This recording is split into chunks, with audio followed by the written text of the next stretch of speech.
evolução humana tem como objetivo a perpetuação da espécie através da reprodução sexuada, onde o novo ser é resultado da fusão de dois gametas haploides diferentes, onde o espermatozoide é masculino e o óvulo é feminino pelo processo de fecundação. Fisiologia feminina. A parte externa da genitália possui a vulva, que é feita pelos lábios grandes e menores, e o clitóris. Já internamente é feita pela vagina, o útero, as trompas internas e o ovário. Acima da abertura vaginal há um orifício chamado uretra, que é por onde é feita a eliminação da urina. Acima do orifício da uretra tem o clitóris, que é um órgão pequenininho que tem a mesma origem da glândula masculina. A mama tem como principal função a produção de leite para, depois da gestação, alimentar o bebê. A mama fica na região peitoral, ela é constituída pelas glândulas mamárias, vasos, nervos e a pele. A produção de leite começa nas glândulas e os principais hormônios que regulam a produção de leite é a prolacetina e a ocitocina. Na gravidez, os hormônios progesterona e estrógeno fazem com que as mamas fiquem maiores e mais sensíveis. Esses hormônios estimulam as células a produzir o leite, mas quando o bebê nasce, quem estimula mais é o bebê quantas mamadas ele dá. Fisiologia masculina. O sistema reprodutor masculino é feito por órgãos externos, como o pênis e o escroto. O pênis é feito por músculos, tem a uretra, que é por onde sai a urina e o esperma, e a glande, que é coberta pelo prepúcio. O escroto é uma bolsa de pele que envolve dois testículos, que são responsáveis pela produção de gameta e testosterona. Eles passam por um longo amadurecimento, concluindo-se na puberdade. Eles produzem hormônios masculinos, gametas e espermatozoides. Acima de cada testículo tem o epidídimo, que é onde o espermatozoide ele finaliza sua maturação e fica armazenado. Internamente a gente tem o duto genitais, que é onde sai o espermatozoide. Ele passa produto deferente e sai no duto ejaculatório até o exterior. As glândulas anexas são responsáveis por produzir secreções para a sobrevivência dos gametas. Eles contêm nutrientes e substâncias alcalinas. O conjunto dessas secreções, junto com o espermatozoide, forma o esperma. Agora a gente vai focar na produção de gametas. Durante o processo embrionário vai haver a produção de hormônios sexuais. Esses hormônios sexuais eles vão ser responsáveis pela produção das características sexuais primárias, ou seja, a produção de genitálias tanto no sexo feminino quanto no sexo masculino. Essas características elas já são pré-determinadas desde a fecundação, graças ao conjunto cromossômico particular de cada sexo. Ou seja, no sexo feminino vai ser o conjunto cromossômico XX e no sexo masculino vai ser o conjunto cromossômico XY. Mais tarde, na puberdade, vai haver a produção desses mesmos hormônios sexuais, que vão levar a consequências mais amplas, ou seja, o desenvolvimento das características sexuais secundárias, que vão distinguir física, psíquica e emocionalmente o sexo masculino do sexo feminino, além da produção de gametas. A produção de gametas na mulher é conhecida como ovulogênese e tem início ainda no período embrionário. Esse processo ele vai dar origem ao óvulo, que vai ser uma sucessão de divisões meióticas. O óvulo, na verdade, um ovocito secundário que tem forma esférica e é constituído por uma membrana plasmática, um citoplasma e um núcleo. A produção de gameta masculino é denominada espermatogênese ou gametogênese masculina. Então, vai ser a produção dos espermatozoides. Os espermatozoides eles são células haploides, ou seja, eles vão ter apenas metade dos cromossomos de uma espécie. Além disso, também vai ter informações genéticas provenientes do sexo masculino.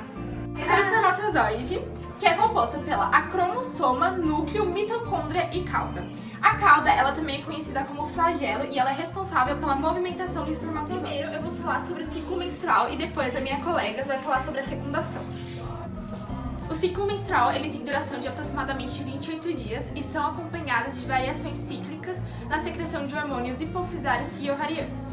Além disso, no ciclo menstrual vai ocorrer dois processos muito importantes, que vai ser a maturação do ovocito e o desenvolvimento da parede uterina.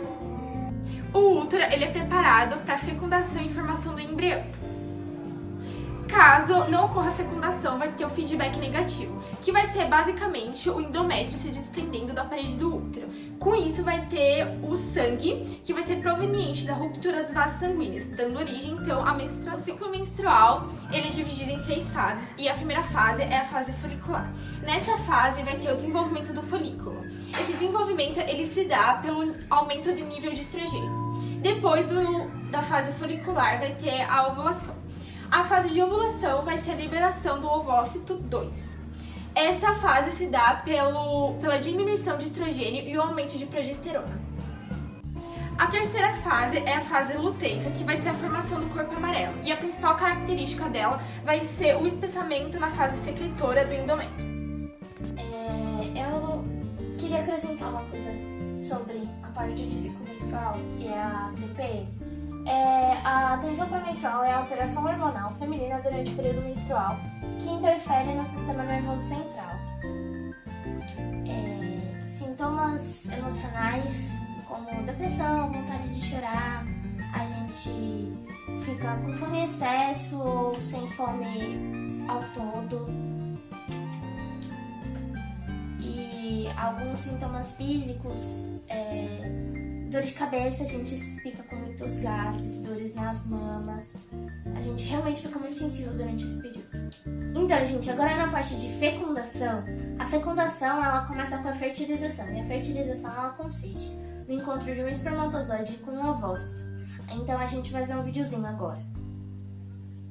Esses aqui são os espermatozoides e eles estão andando de encontro ao ovócito e aí eles vão fertilizar. Para então o ovócito se tornar finalmente um óvulo. Então, gente, essa parte de fertilização ocorre durante o ato sexual, onde o homem ele vai liberar milhões de espermatozoides dentro da vagina da mulher, onde eles vão percorrer o útero, vão subir pelas trompas e nadando até encontrar o ovócito. Depois de ser fecundado, o ovócito se tornando óvulo, ele vai liberar uma substância que vai impedir outros espermatozoides de adentrar. E se não fecundado, o ovócito ele vai morrer entre 24 horas e os espermatozoides sobrevivem até 4 dias dentro do útero. E, consequentemente, a fertilização ela pode ocorrer 4 dias antes da liberação do ovócito, porque o período fértil ele abrange 4 dias antes e 4 dias depois da ovulação. A gravidez de gêmeos ela é uma exceção, porque ela pode ocorrer com um único espermatozoide, onde depois de fecundado ele vai se separar em 2 e vai fazer o gêmeo univitelar, onde vão ser gêmeos idênticos. Ou pode ocorrer em 2 ovócitos diferentes, que vai ser o gêmeo bivitelar, ou seja, gêmeos não idênticos. Então, continuando na parte da gravidez, eu vou tentar explicar mais ou menos os períodos trimestralmente. No primeiro trimestre, o embrião ele começa bem pequeno, quase o tamanho de um grão de arroz. Ele já tem o cordão umbilical formado, ligado à placenta, e o rosto quase totalmente formado. E já no segundo trimestre, a gente já começa a perceber movimentos respiratórios pela ultrassonografia, a pele começa a engrossar, começam a aparecer pelos de sobrancelha e cílios, e a gente pode ver assim pela ultrassonografia que existem momentos em que ele já está acordado e que ele está dormindo. No terceiro, nesses últimos 3 meses aqui, o que acontece? Ele já tem a maior percepção de luz e barulhos externos, então ele se assusta muito facilmente. Ele já também vai entrando na posição porque ele já tá querendo sair, né? Ele vai entrando na posição, ele vai se virando de ponta cabeça. E durante todo esse processo, ele já vai sendo coberto por vernix, que é meio que uma pasta branca que ajuda na proteção durante o parto e também ajuda no fácil deslizamento. Nos partos existem vários tipos de partos, mas eu vou falar dos 2 mais feitos, que é o parto normal e o partizado. No parto normal, quando a bolsa estoura, o que é a bolsa? A bolsa, ela é a placenta, que a placenta, o bebê lá dentro, ele vai ficar envolto num líquido chamado líquido amniótico. E quando essa bolsa estoura, no meio das contrações da mulher, vai começar a dilatação, porque o bebê vai querer sair pela abertura vaginal, que vai ser aqui, a saída da cabeça fetal, onde o médico ele vai ficar falando para a mulher esperar. Aí depois vai ser a liberação do ombro anterior. Normalmente quando isso não ocorre, ele precisa de um forceps e para abrir mais espaço. Isso normalmente machuca bastante, pode causar uma séria lesão no bebê. Depois da liberação do ombro anterior, vem o posterior, até que ocorre a expulsão completa. Já no parto cesárea, ele ocorre normalmente quando há uma situação de risco para o bebê ou para a mãe, como, por exemplo, se a mãe tiver um útero invertido ou não tem dilatação. O bebê, no caso de risco para o bebê, por exemplo, se o líquido amniótico ele diminuiu e por causa disso ele ficou enrolado no cordão umbilical, o que acontece? O médico ele vai fazer uma incisão na sua pele, vai cortar várias camadas até chegar no seu útero, assim podendo fazer a liberação do bebê. Aí depois disso ele vai costurar tudo e você vai voltar para casa. Agora falando sobre as doenças. Entre as doenças que eu irei mencionar, terá o câncer de próstata representando o sistema reprodutor masculino, a endometriose representando o sistema reprodutor feminino, o câncer da mama representando as mamas, terá a diabetes gestacional representando doenças que pode gerar durante a gravidez e a AIDS representando as DSTs. O câncer de próstata é o segundo tipo de câncer que mais afeta homens, geralmente acima dos 40 anos, mas a taxa é alarmante acima dos 65 anos. O câncer de próstata ele é um tipo de câncer gerado na glândula da próstata, abaixo da bexiga, que fica em volta da uretra. Esse câncer ele é causado por conta de células da próstata se multiplicarem descontroladamente. O câncer de próstata raramente chega em casos alarmantes, porém, em casos quando o câncer de próstata cresce muito, pode ocorrer metástase, ou seja, o câncer pode se desenvolver em outras áreas do corpo e em outros órgãos. O diagnóstico do câncer de próstata ele é feito através de 2 exames. A dosagem de PSA, que nada mais nada menos é o exame de sangue para definir a quantidade de antígeno protático específico, mais conhecido como PSA. Outro exame que pode ser feito para diagnosticar o câncer de próstata é o toque retal, que acontece por conta que a próstata ela fica em frente ao reto. Assim, é possível que o profissional da área introduza o dedo com uma luva lubrificada, podendo sentir se há um nódulo na próstata. Porém, em ambos os casos, o diagnóstico não é 100% eficaz, ou seja, não fica a certeza que a pessoa pode ter ou não um câncer na próstata. Por isso, pode ser que realize uma biópsia que é 100% eficaz, porque se vai ter ou não o exame de próstata, que a biópsia é assim, ocorre a coleta do tecido da próstata e é analisada por um patologista. Os sintomas do câncer de próstata geralmente é variado conforme a fase. Na fase inicial não apresenta sintomas, porém quando apresenta sintomas é confundido geralmente com o crescimento benigno da próstata, que pode ser dificuldade de urinar e necessidade de urinar de noite. Na fase mais avançada do câncer de próstata, os sintomas mais comuns é sangue na urina, infecção urinária, infecção generalizada, hiperplasia, que no caso é aumento constante da próstata, também como a prostatite e a dorócia. Dentre os principais métodos de tratamento está a cirurgia, a radioterapia e o tratamento hormonal. A cirurgia, que é a mais escolhida, ela consiste na retirada do câncer de próstata. A radioterapia ela é usada altos níveis de energia, similares a raio-x, para diminuimento ou remoção geral do câncer de próstata. E o tratamento hormonal ele se consiste em diminuir a quantidade de hormônios que o câncer usa para crescer. O carcinoma da mama, mais conhecido como câncer de mama, ele ocorre por conta da multiplicação descontrolada das células de várias áreas da mama. E em casos avançados pode ocorrer metástase, ou seja, o tumor pode se espalhar para outras áreas do corpo através de vasos sanguíneos ou vasos linfáticos.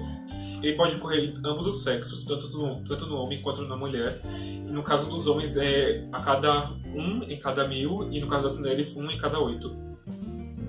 O câncer de mama possui 3 métodos principais como diagnóstico.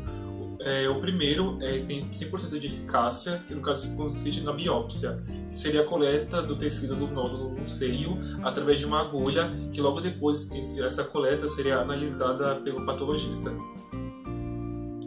O outro método não tem 100% de eficácia e e, no caso, se consiste no exame de imagem, podendo ser uma mamografia, uma ultrassom ou uma ultrassonografia. O terceiro é um teste genético, que no caso o geneticista irá avaliar se os genes BRCA 1 e 2 estão perfeitos. Existem 2 métodos de tratamento para o câncer de mama. O primeiro é a radioterapia, no caso são usados raios de alta tensão similares ao raio-x. E o segundo é a cirurgia, que pode ser a mastectomia total, que no caso seria a retirada total da mama junto com o tumor, ou a parcial, que seria a retirada do tumor junto com algumas partes da mama, como gânglios e partes da gordura. Bom, continuando o tema das doenças, a endometriose é uma doença inflamatória causada nas células do endométrio, que ao invés de serem repelidas durante a menstruação, ela vai no sentido oposto e se fixam geralmente no ovário, causando sangramentos múltiplos por conta da multiplicação da célula. Aqui podemos ver as áreas afetadas pela endometriose e onde ocorre o sangramento. Bom, a endometriose ela tem como método de diagnóstico o exame ginecológico clínico. No caso, consiste em exames de imagem, podendo ser ressonância nuclear magnética, ultrassom ou ultrassonografia. Entre os sintomas da endometriose está incluso dor em forma de cólicas durante a menstruação, problemas alterações intestinais urinárias, dor durante o ato sexual, fadiga crônica e exaustão, e também em 40% dos casos pode ocorrer infertilidade nas mulheres. Bom, o tratamento da endometriose pode ser medicamentoso ou cirúrgico. O medicamentoso consiste na manipulação hormonal, onde criaria uma pseudogravidez, que é uma falsa gravidez, uma pseudomenopausa, que é uma falsa menopausa, onde criaria um ambiente impróprio para a multiplicação das células da endometriose.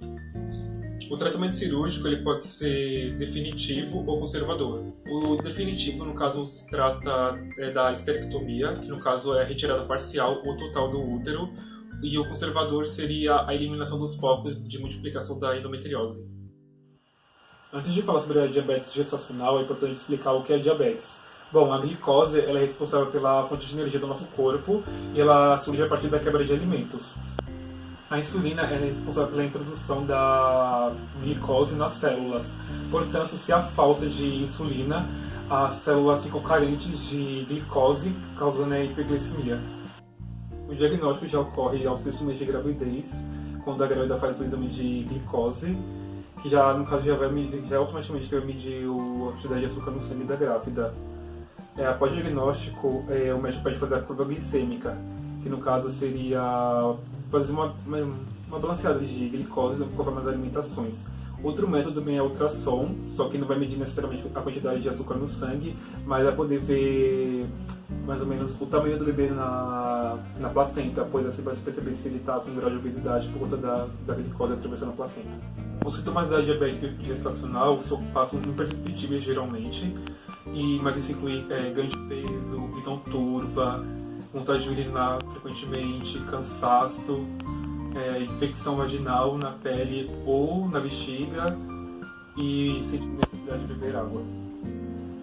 Bom, o tratamento ele ocorre logo após o diagnóstico, onde um profissional da saúde vai prescrever uma dieta para a grávida com diabetes gestacional, porém logo após da gravidez a diabetes já é automaticamente curada, porém as chances de desenvolver uma diabetes mellitus tipo 2 e também logo após 10 ou 20 anos, na próxima gravidez, a mulher pode ter muita chance de desenvolver de novo a diabetes gestacional.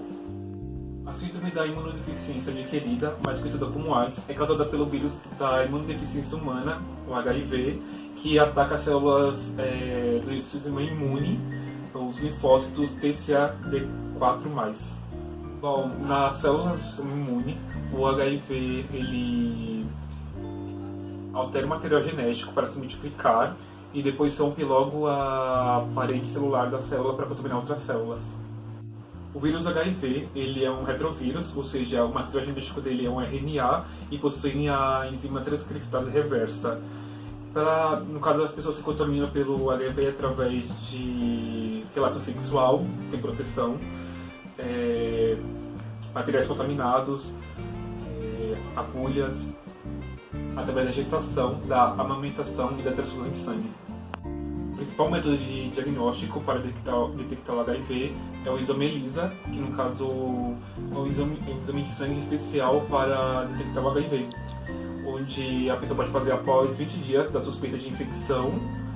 E no caso, se 30 dias após o começo do diagnóstico não relatar nada, não é necessário a pessoa voltar para refazer o exame. Os sintomas do HIV é dividido em fases. A primeira fase, também chamada de infecção aguda, ela ocorre a incubação do vírus por volta de 3 a 6 semanas, e onde seu organismo começa a produzir anticorpos somente depois de 30 a 60 dias da infecção, e também apresenta sintomas parecidos com gripe e mal-estar. A segunda fase ocorre o impacto entre as células de defesa e mutações virais. Fase sintomática, o vírus começa a atacar mais frequentemente, o corpo começa a ficar mais fraco, propenso a pegar mais infecções comuns, e também apresenta febre, diarreia, suores noturnos e emagrecimento. A quarta fase e a última, que é a mais avançada, ela pode acarretar novas doenças, que no caso podem incluir toxoplasmose, alguns tipos de câncer, hepatite, pneumonia e hepatites virais. No tratamento, geralmente ocorre uma combinação da terapia antirretroviral e geralmente medicamentos, que pode ser 3, podendo ser tenofir, lamivudina e didanosina, onde essa combinação resulta de 42% da supressão da carga viral. E outro método também, que é de prevenção, no caso, é a PrEP, que é a profilaxia pré-exposição, que no caso é um medicamento comprimido via oral, onde impede a exposição. Eu vou falar dos métodos contraceptivos. O primeiro método é a tabelinha, e ela consiste no cálculo dos dias. Então, você vai avaliar a regularidade do ciclo menstrual, e como eles variam geralmente de 28 a 31 dias, entre os dias 14 e... Houve um pequeno corte no vídeo, mas como eu estava explicando, entre os dias 14 e 16 é caracterizado o período mais fértil da mulher, ou seja, ela precisa ter cuidado quando for fazer relações sexuais para que não ocorra a gravidez. A camisinha é o principal método contraceptivo utilizado e ela pode ser tanto masculina quanto feminina. A masculina ela é feita de látex e se assemelha a uma capa, enquanto a feminina ela é feita de poliuretano, que é um material mais fino, e assemelha-se a uma bolsa.